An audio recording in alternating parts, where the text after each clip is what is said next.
안녕하세요. 은퇴 후에 대한 막연한 환상, 다들 조금씩은 갖고 계시죠? 하지만 현실은 생각과 많이 다를 수 있습니다. 오늘은 그 흔한 오해들을 하나씩 깨부수고 성공적인 인생 2막을 위해 꼭 알아야 할 것들을 명쾌하게 짚어보는 시간을 갖겠습니다. 자, 여러분은 어떠세요? 은퇴하고 나서도 제2의 직업을 가져야겠다. 이런 생각? 혹시 구체적으로 해보셨나요? 오늘은 바로 그 중요한 질문에 대한 답을 같이 한번 찾아보려고 합니다. 아마 주변에서 이런 얘기 한 번쯤 들어보셨을 거예요. 내가 이 자격증 따려고 그 고생을 했는데 막상 따고 나니까 아무 쓸데가 없네. 정말 많은 분들이 실제로 겪는 좌절감이거든요. 오늘 이 문제부터 한번 제대로 파고들어 보겠습니다. 자, 그래서 오늘은 총 5가지 주제로 이야기해 볼 겁니다. 첫째, 은퇴 후의 현실은 어떤지. 둘째, 자격증의 함정. 셋째, 자격증만 했으면 다 될까? 넷째, 위험한 창업의 꿈. 그리고 마지막으로 그럼 우린 뭘 준비해야 하는지 이렇게 차근차근 짚어볼게요. 자, 그럼 첫 번째 이야기부터 시작해볼까요?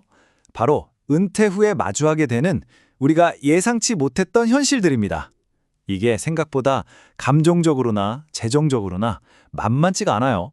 이거 정말 흥미롭지 않나요? 은퇴하고 나서 겪는 심리적인 변화가 거의 정해진 패턴을 따른다는 건데요. 처음 한 3개월 정도는 완전 허니문이죠. 와, 자유다! 하다가 한 6개월쯤 되면 현실이 확 와닿으면서 심리적으로 바닥을 찍는 경우가 많대요. 근데 중요한 건 이게 지극히 정상적인 과정이라는 겁니다. 이 시기를 지나면서 서서히 회복하고 또 적응해 나가는 거죠. 우리의 노후 자금을 위협하는 것들이 참 많죠. 여기 보시는 것처럼 갑자기 아프거나 사기를 당하거나 다 무서운 일인데 여기서 특히 주목해야 할 게 바로 준비 없는 창업입니다. 의외로 이걸로 평생 모은 돈을 한순간에 날리는 분들이 정말 많아요. 그리고 이 숫자 40%, 이게 뭘 의미하는지 아세요? 우리나라 65세 이상 노인 인구의 상대적 빈곤율입니다. 쉽게 말해 노년층 열의 넷은 경제적으로 어렵다는 거죠. 이건 정말 심각한 문제입니다. 은퇴 준비가 선택이 아니라 생존의 문제라는 걸 보여주는 거예요.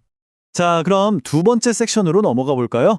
많은 분들이 은퇴 준비의 해결책으로 자격증을 생각하시는데 이게 왜 황금 티켓이 아니라 오히려 미로가 될 수 있는지 그 이유를 한번 살펴보겠습니다. 예를 들어 요즘 드론 되게 핫하잖아요? 그래서 드론 조종사 자격증을 따는 분들이 많은데 현실은 어떨까요? 유망한 분야는 맞지만 막상 재취업 시장에 나와보면 일자리가 거의 없어요. 대부분 농약 뿌리거나 아니면 교육하는 그런 특정 분야에만 수요가 몰려 있다는 거죠. 주거복지사, 이것도 마찬가지예요. 이름은 뭔가 그럴듯해 보이지만 정작 주거복지사만 딱 뽑는 채용 공고는 정말 찾아보기 힘듭니다. 왜냐하면 대부분의 관련 업무는 기존에 사회복지사들이 다 하고 있거든요. 결국 핵심은 이겁니다. 내가 따기 쉬운 자격증은 남들도 다 따기 쉽다. 그럼 어떻게 될까요? 당연히 시장 가치는 떨어질 수밖에 없는 거죠. 이 냉정한 현실을 우리가 먼저 인정을 해야 합니다. 그러니까 자격증은 말 그대로 그냥 티켓일 뿐이에요. 티켓을 손에 쥐었다고 해서 기차에 저절로 타지는 게 아니잖아요. 진짜 게임은 그 다음부터 시작입니다. 이 티켓을 가지고 어떻게 기차에 올라탈 것인가, 즉 어떻게 일자리를 찾을 것인가가 훨씬 더 중요하다는 거죠. 자, 그럼 새로운 현실을 좀 직시할 필요가 있습니다. 예전처럼 편한 사무직은 거의 없다고 보셔야 돼요. 대부분 현장에서 직접 뛰는 일입니다. 그리고 과거의 내 직급이나 명함은 다 잊어버리고 눈높이를 낮출 준비도 해야 하고요. 그냥 인터넷만 뒤져서는 좋은 일자리 찾기 힘듭니다. 특히 이력서를 쓸 때 내가 뭘 잘했는지를 자랑하는 게 아니라 회사가 뭘 원하는지에 맞춰서 다시 써야 해요. 아, 그리고 정부에서 운영하는 재취업 지원센터 있잖아요. 이거 생각보다 정말 좋은 자원인데 잘 활용을 안 하시더라고요. 꼭 한번 알아보세요. 자, 이제 네 번째 이야기입니다. 재취업이 잘 안 되면 많은 분들이 마지막 카드로 창업을 생각하시죠. 하지만 이게 얼마나 위험한 길인지, 특히 절박한 마음에 시작했을 때 어떤 결과로 이어지는지 한번 보겠습니다. 이 숫자를 보세요. 처음 창업한 가게 10곳 중에 3년 뒤에 살아남는 곳은 4곳 반도 안 됩니다. 나머지 55.4%, 그러니까 절반 이상은 망한다는 거예요. 이게 뭘 의미하겠어요? 은퇴 자금을 몽땅 날린다는 뜻입니다. 만약 여러분이 창업을 생각하고 계신다면 이 질문에 스스로 답할 수 있어야 합니다. 수많은 경쟁자들 중에 고객이 왜 하필 당신 가게를 선택해야 하죠? 만약 이 질문에 대한 여러분의 대답이 우리 가게는 인테리어가 예쁘니까요 라면 죄송하지만 그 사업은 시작하면 안 됩니다. 전문가의 조언이기도 해요. 예쁜 인테리어 같은 건 금방 따라할 수 있거든요. 그건 진짜 경쟁력이 아닙니다. 그럼 어떻게 해야 위협을 줄일 수 있을까요? 딱 두 가지만 기억하세요. 첫째, 직접 뛰어들기 전에 간접 경험을 쌓는 겁니다. 내가 하려는 업계에 가서 돈을 안 받아도 좋으니까 직접 일해보면서 생리를 익히는 거죠. 그리고 둘째, 돈 한 푼 투자하기 전에 정말 진지하게 사업계획서를 써보는 겁니다. 나만의 강점은 뭔지, 고객은 누군지, 어떤 위험이 있을지 이걸 명확하게 정리해야 합니다. 자, 드디어 마지막 섹션입니다. 어쩌면 오늘 이야기 중에 가장 중요할 수도 있어요.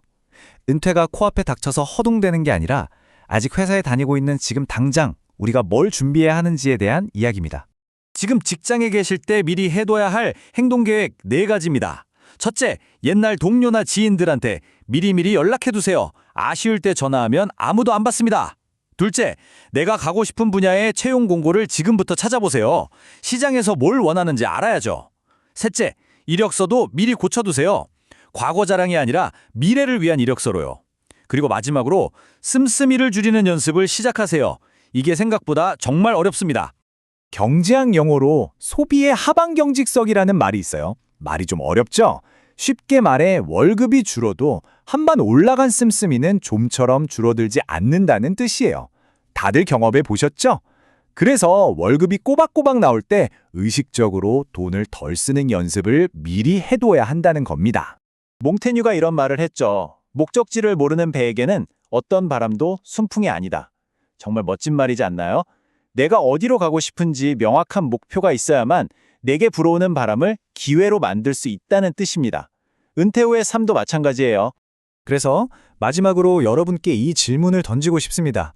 오늘 들으신 내용들을 바탕으로 한번 생각해 보세요. 여러분의 인생이라는 배는 지금 어디를 향해 가고 있습니까? 그 방향키는 바로 여러분 손에 달려 있습니다.